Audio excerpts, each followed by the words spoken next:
लक्ष्मण की पत्नी उर्मिला क्यों सोती रही 14 साल तक। जब भगवान राम को 14 वर्ष वनवास जाने का आदेश मिला, तब लक्ष्मण जी ने भी भगवान राम और माता सीता के साथ वन में जाने का निर्णय लिया। तब लक्ष्मण जी के बन जाने की बात सुनकर उनकी पत्नी उर्मिला भी उनके साथ वन में जाने को तैयार हो गई थी। तब लक्ष्मण जी ने अपनी पत्नी उर्मिला को समझाते हुए यह कहा, मैं भगवान राम और माता सीता की सेवा करना चाहता हूँ। यदि तुम वन में मेरे साथ रहोगी तो मेरे सेवा में विघ्न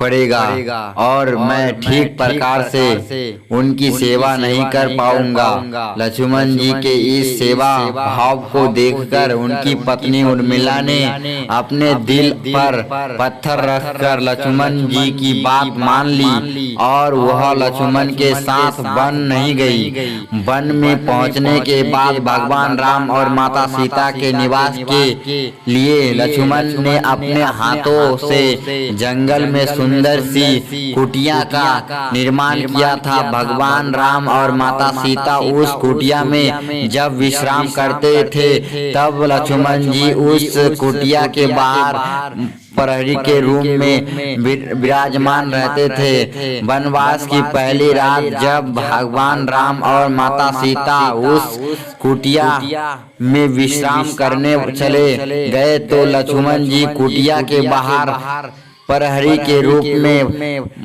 पहरा दे रहे थे।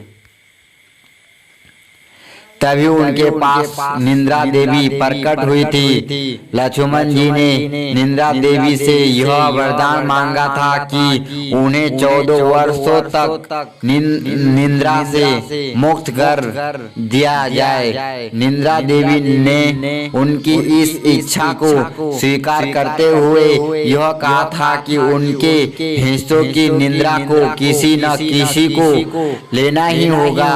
तब लक्ष्मण जी ने निंद्रा देवी से विनती की थी कि उनकी हिस्सा की निंद्रा को उनकी पत्नी उर्मिला को दे दिया जाए। कहा जाता है कि निंद्रा देवी के इस वरदान के कारण लक्ष्मण जी की पत्नी उर्मिला लगातार 14 वर्षों तक सोती रही थी और लक्ष्मण जी जागे रहे थे।